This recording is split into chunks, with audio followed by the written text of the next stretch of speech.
Pemirsa, berjumpa kembali dengan saya Katarina Amelia dalam Wahyu Sore. Pemirsa, selama beberapa menit ke depan kami akan menyajikan berbagai informasi terkini dan terpercaya hanya untuk Anda. Dimulai dari kabar mengenai sebuah video yang memperlihatkan supercar McLaren terbelah menjadi dua setelah mengalami kecelakaan tunggal di Jalan Adi Sumarmo, Sukoharjo, Rabu dini hari viral di media sosial. Meski kondisi kendaraan rusak parah, 2 orang di dalam mobil dilaporkan selamat. Kabar terbaru lainnya, pemirsa, nilai tukar rupiah kembali tertekan dan memimpin pelemahan mata uang Asia terhadap dolar Amerika Serikat pada perdagangan Kamis pagi. Berdasarkan data pasar, rupiah anjlok 0,44% ke kisaran Rp18.097 per dolar Amerika Serikat. Pemirsa, inilah Wahyu Sore selengkapnya.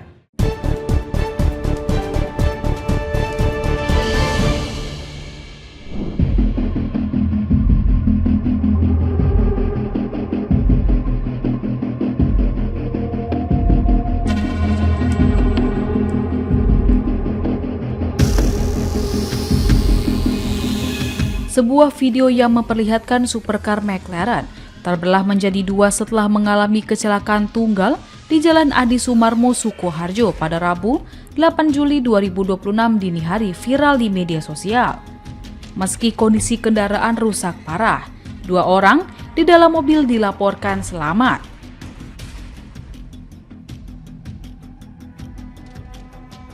Mobil mewah tersebut diketahui dikemudikan YouTuber Gabe Febrian Paundra Alditama atau Andra ST dengan penumpang konten kreator Robi Panjoro.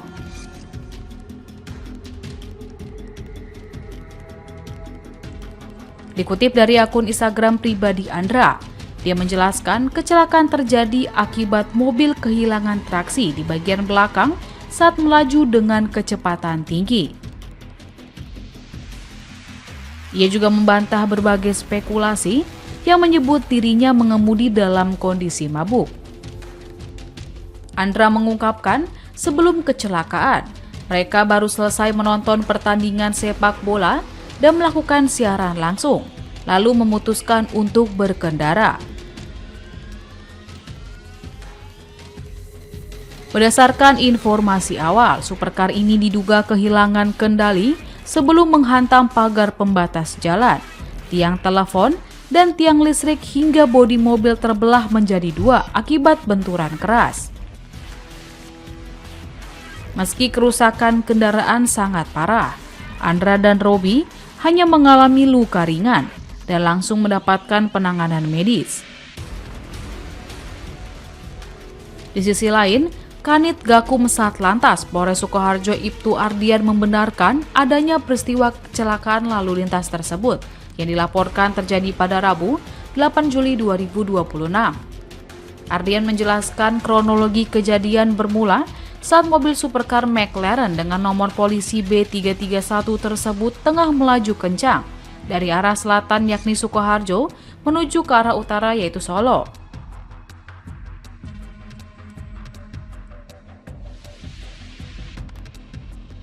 Ketika kendaraan oleng dalam kecepatan tinggi, mobil yang kehilangan kendali itu langsung menghantam keras sejumlah fasilitas publik di tepi jalan tol arteri tersebut.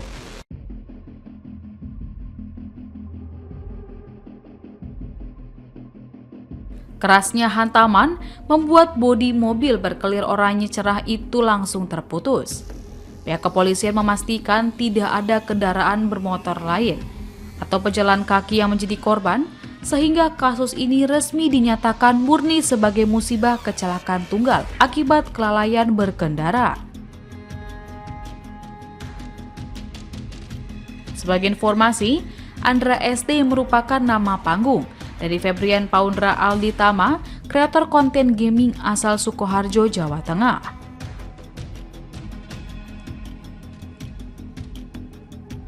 Ia lahir pada 28 Februari 2005 di Sukoharjo.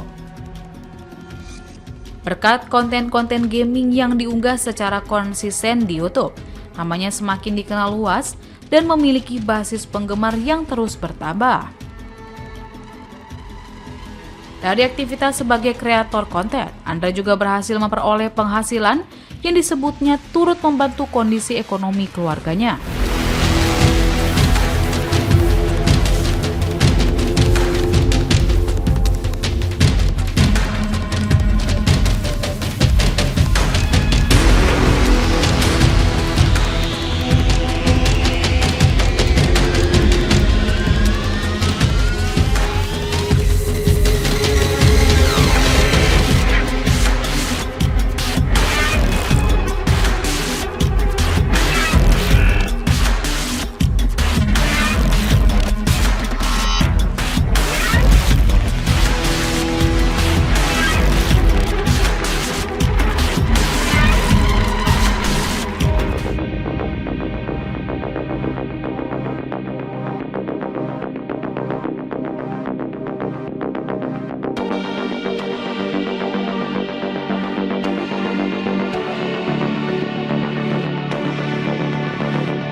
Nilai tukar rupiah kembali mengalami pelemahan pada perdagangan Kamis 9 Juli 2026.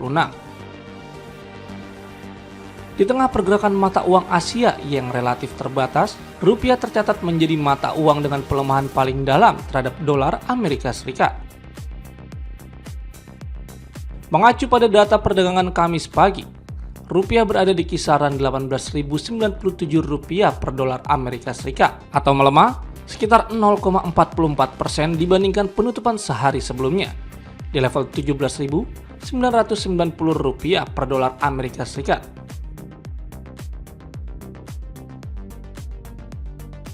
Selain rupiah, pelemahan juga dialami beberapa mata uang di Asia seperti won Korea Selatan, baht Thailand, peso Filipina, dolar Taiwan, dan ringgit Malaysia. Sementara itu, yen Jepang, yuan Cina, serta dolar Singapura justru mencatat penguatan tipis terhadap dolar Amerika Serikat. Tekanan terhadap rupiah juga masih terlihat dalam pergerakan sepanjang tahun 2026. Hingga awal Juli, mata uang Indonesia telah terdepresiasi sekitar 7,75% dibandingkan posisi akhir 2025, penjadikan mata uang dengan pelemahan terbesar di kawasan Asia. Di bawah rupiah terdapat baht Thailand, rupiah India, won Korea Selatan, dan peso Filipina yang juga mengalami depresiasi. Di sisi lain, yuan Cina menjadi salah satu mata uang yang menunjukkan kinerja terbaik di kawasan. Sepanjang tahun ini, yuan tercatat menguat sekitar 2,82% terhadap dolar Amerika Serikat di tengah masih tingginya tekanan terhadap mayoritas mata uang Asia.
Ketua Umum Partai Demokrasi Indonesia Perjuangan atau PDIP, Megawati Soekarnoputri menegaskan posisi politik partainya sebagai partai penyeimbang dalam sistem ketatanegaraan Indonesia.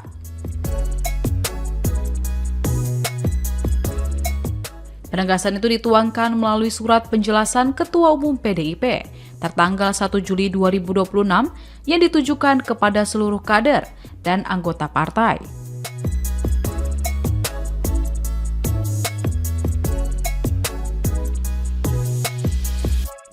Dalam surat tersebut, Megawati menekankan bahwa sistem pemerintahan presidensial yang dianut Indonesia tidak mengenal istilah oposisi maupun koalisi sebagai kategori ketatanegaraan yang diatur dalam konstitusi.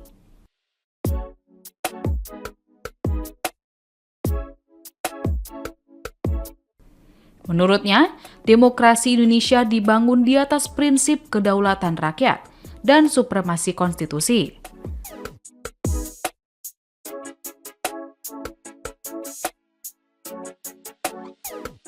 Bahkan, pada pembelahan politik antara pihak pemerintah dan oposisi sebagaimana lazim berlaku dalam sistem parlementer.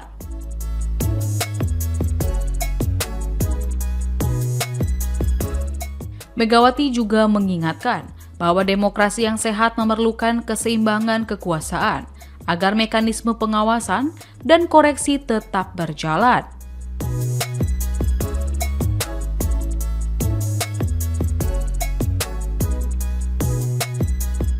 Tanpa adanya kekuatan penyeimbang, kata dia, demokrasi berpotensi kehilangan daya korektif, sehingga penyelenggaraan kekuasaan dapat bergerak menjauh dari kepentingan rakyat.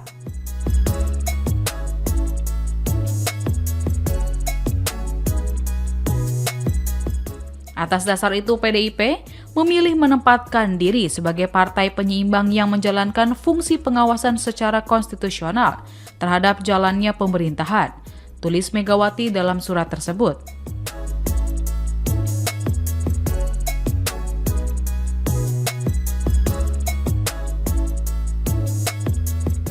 Posisi tersebut menurut dia bukan dimaksudkan sebagai bentuk perlawanan terhadap pemerintah, melainkan sebagai wujud tanggung jawab dalam menjaga keseimbangan kekuasaan di dalam negara demokrasi.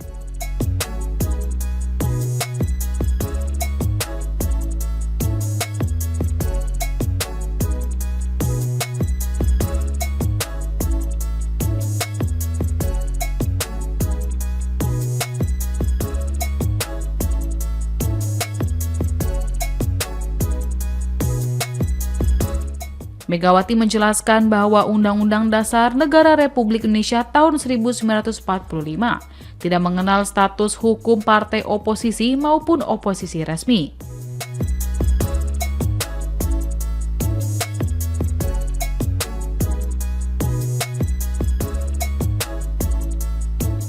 Dalam sistem presidensial Indonesia, presiden memperoleh mandat langsung dari rakyat dan masa jabatannya ditentukan oleh konstitusi.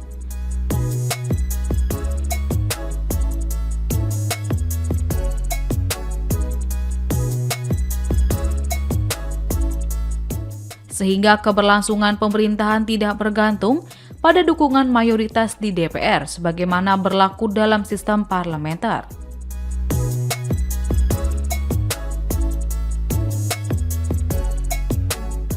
Dalam penjelasannya, Megawati mengaitkan sikap tersebut dengan pengalaman politik PDIP sejak era Orde Baru.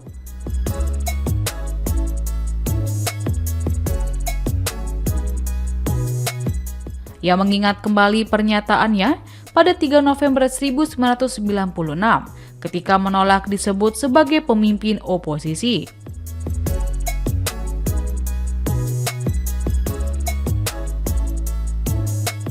Saat itu, menurutnya perjuangan yang dilakukan bukan untuk membangun politik oposisi, melainkan memperjuangkan demokrasi, supremasi konstitusi, kedaulatan rakyat, dan hak-hak politik warga negara.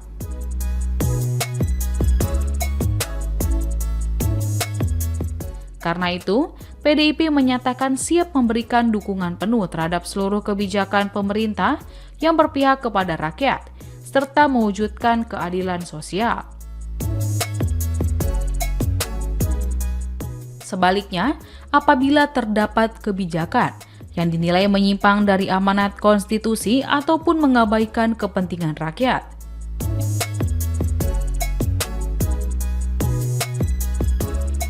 maka PDIP menegaskan akan menjalankan kewajiban moral, politik, dan konstitusional untuk memberikan kritik, koreksi, serta menawarkan alternatif solusi secara konstruktif.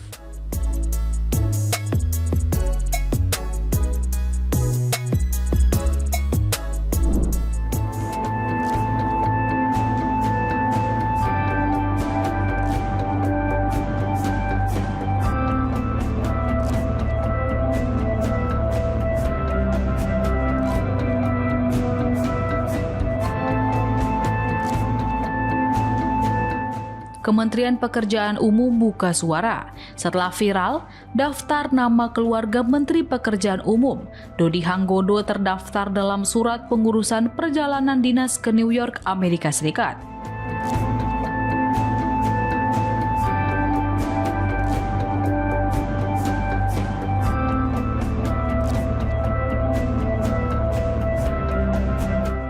Dokumen yang beredar di media sosial itu memunculkan sorotan publik karena mencantumkan nama istri Menteri PU, Irma Hermawati, serta anaknya, Aurelia Sabita Medirama.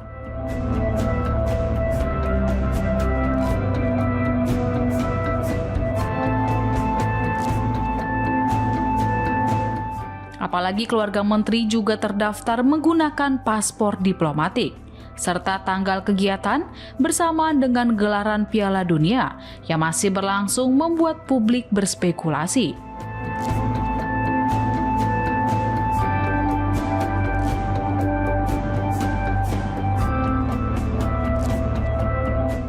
Menanggapi polemik tersebut, Dodi menegaskan saat ini dirinya lebih memilih menjalankan tugas di dalam negeri, termasuk meninjau jembatan Enang-Enang di Kabupaten Bener Meriah, Aceh.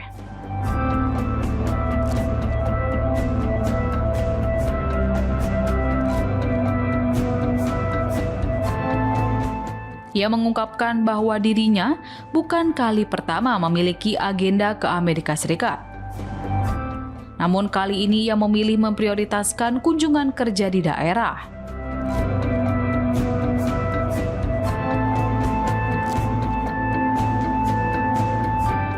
Keputusan membatalkan perjalanan ke Amerika Serikat sejalan dengan penjelasan Kementerian Pekerjaan Umum yang sebelumnya menyebut bahwa agenda kunjungan ke New York masih bersifat tentatif dan bergantung pada kebutuhan tugas negara.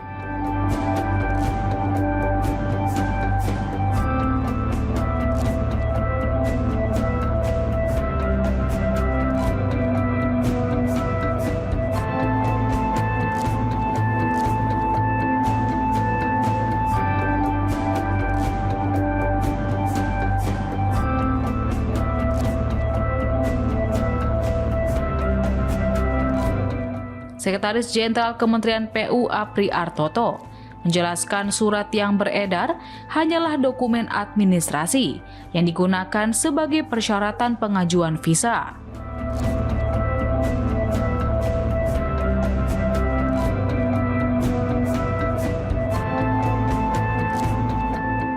Ia menegaskan surat tersebut belum menjadi kepastian keberangkatan rombongan.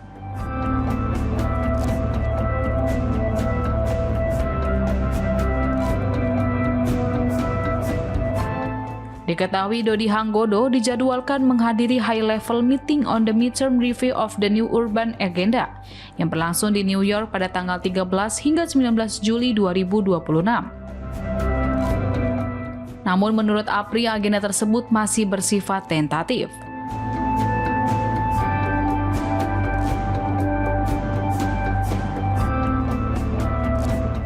Ia menjelaskan pencantuman nama anggota keluarga dalam dokumen tersebut dilakukan berdasarkan arahan administratif dari Kementerian Luar Negeri.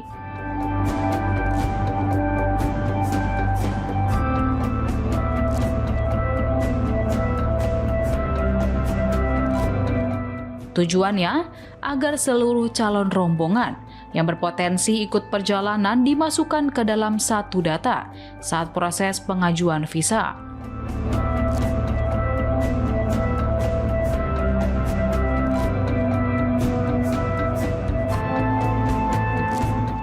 Meski demikian, APRI memastikan tidak ada penggunaan anggaran apabila istri maupun anak Menteri PU nantinya ikut berangkat.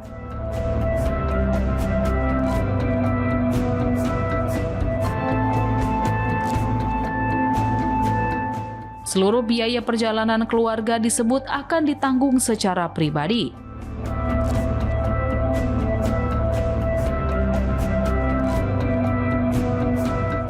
Lebih lanjut, APRI menegaskan bahwa keberangkatan Dodi ke Amerika Serikat hingga kini belum dipastikan.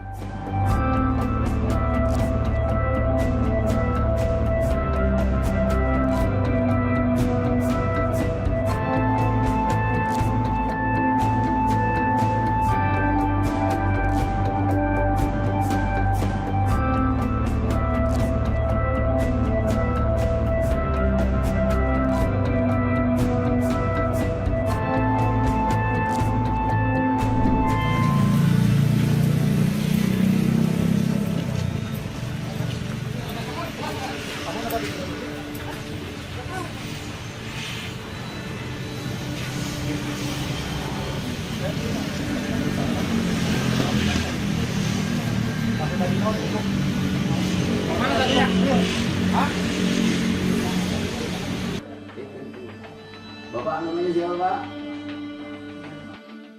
Beginilah suasana saat personel Satreskrim Polres Pandeglang mengamankan Hidayatullah alias HD 46 tahun di sebuah warung kawasan Terminal Kadubanen, Pandeglang, Banten. HD ditangkap setelah polisi menerima laporan adanya dugaan transaksi uang palsu di wilayah Kabupaten Pandeglang.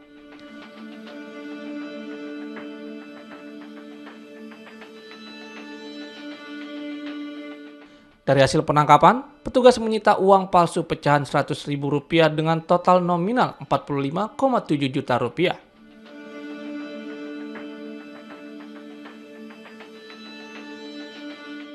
Kanit Tipidum Satreskrim Polres Pandeglang, Ibda Robert Sangkala mengatakan uang yang dibawa pelaku sempat diragukan keasliannya.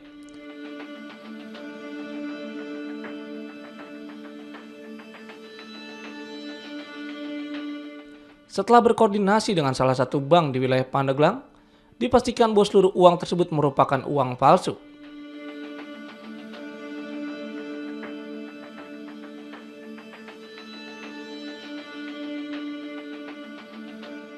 Dari hasil pemeriksaan, pelaku mengaku uang tersebut rencananya akan dijual seharga Rp15 juta atau dengan perbandingan 1:3 terhadap uang asli.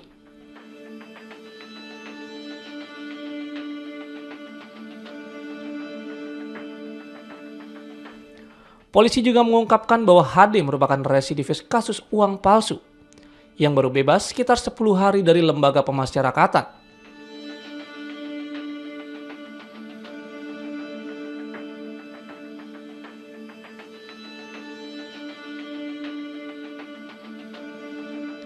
Pelaku diduga telah berulang kali terlibat dalam peredaran uang palsu.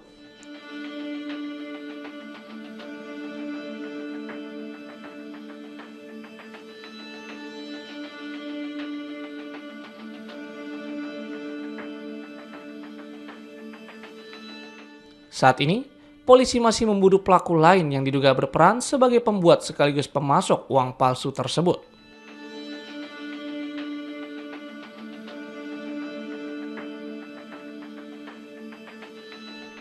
Atas perbuatannya, tersangka dijerat pasal 375 KUHP dengan ancaman hukuman maksimal 10 tahun penjara.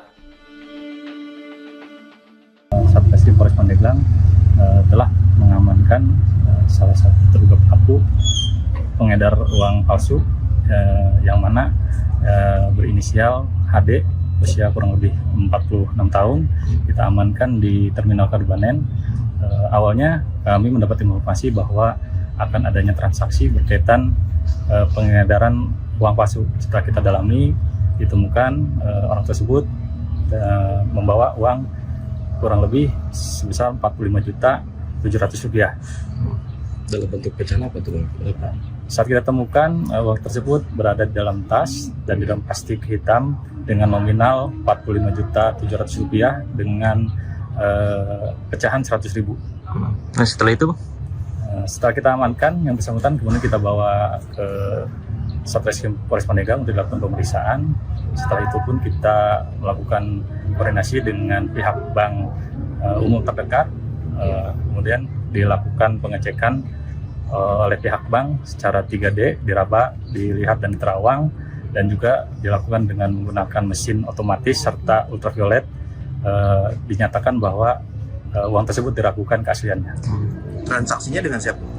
Saat itu kita mendapat informasi akan melakukan transaksi, pas kita lakukan pengecekan dan penggeledahan ternyata ditemukan.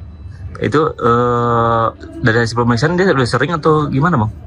Dari hasil pemeriksaan sementara ini dia di Pandeglang baru kali ini, tapi memang sebelumnya yang bersangkutan memang residivis juga dengan pidana yang sama. Oh berarti spesialis uang palsu ya Bang? Ya betul, kebetulan yang bersangkutan itu baru keluar kurang lebih 10 hari dari lapas melakukan suatu tindak pidana yang serupa. Operasinya gimana itu Bang? Disebar uangnya atau kan memang ada yang beli? Untuk sementara ini yang bersangkutan hanya menyampaikan barang itu akan dijual kepada seseorang, belum sempat diedarkan secara eceran satu persatu. Kalau uang itu katanya dari mana tuh Bang? Dia dapatkan dari seseorang lagi, yang kebetulan sementara ini kita belum mendapatkan seseorang tersebut, masih dalam pencarian. Perbandingan harganya Bang dengan uang? Ya, untuk perbandingan harganya disampaikan oleh pelaku bahwa 1:3. Kebetulan yang kita amankan Rp45.700.000 itu kalaupun dijual dengan harga 15 juta. Jadi 1:3. Atau dari informasi dari luar, uang ini dari luar, bukan dicetak dari wilayah Pandeglang. Apa pasal yang tetap? Pasalnya sementara ini kita menetapkan pasal 375 ayat 1 Undang-Undang nomor 1 tahun 2023 dengan ancaman maksimal 10 tahun.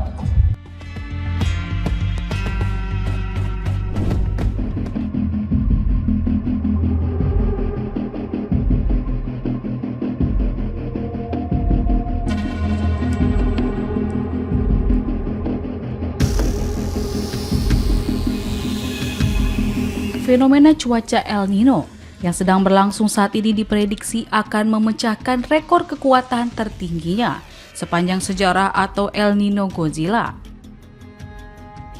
Peringatan keras ini disampaikan oleh seorang pakar meteorologi terkemuka, memicu kekhawatiran global akan ancaman kekeringan ekstrim, banjir bandang, dan bencana alam lainnya.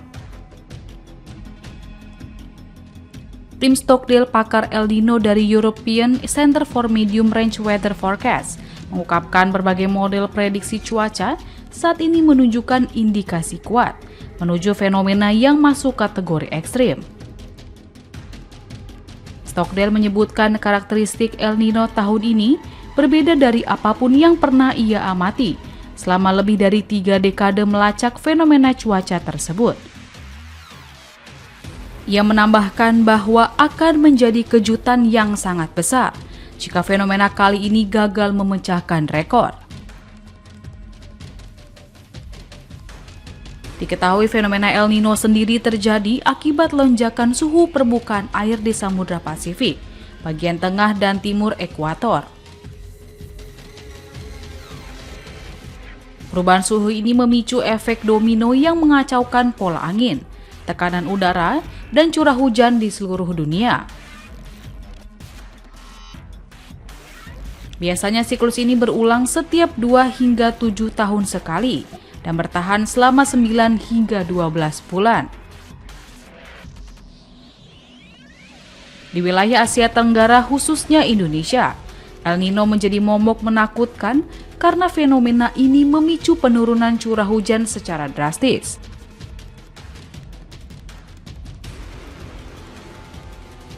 Sementara itu, perwakilan BMKG, Satria Krida Nugraha, menjelaskan musim kemarau tahun ini diperkirakan berlangsung hingga Agustus.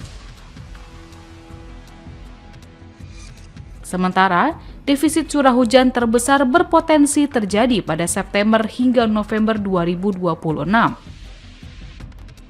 Kondisi tersebut dipengaruhi kombinasi fenomena El Nino dan Indian Ocean Dipole positif yang membuat musim kemarau terasa lebih kering. Menurut Satria, dampak paling besar akan dirasakan di berbagai sektor, terutama di sektor kesehatan. Cuaca panas diperkirakan meningkatkan risiko ISPA, dehidrasi, hingga heat stroke, terutama pada September hingga November.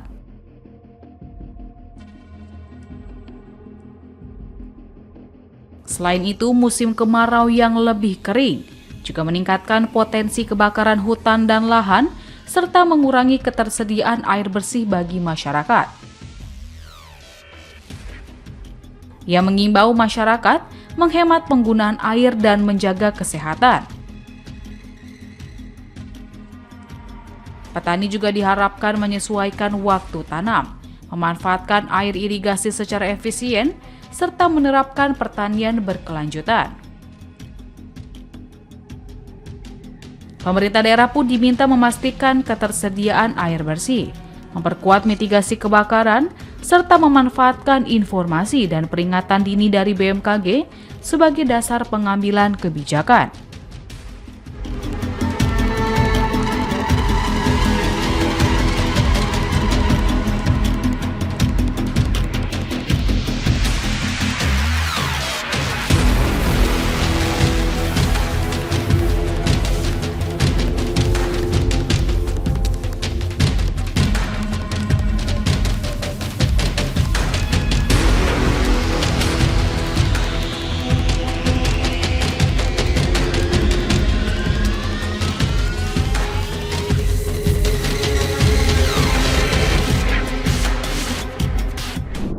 Demikian informasi yang dapat kami sampaikan pemirsa. Terima kasih telah bergabung bersama kami.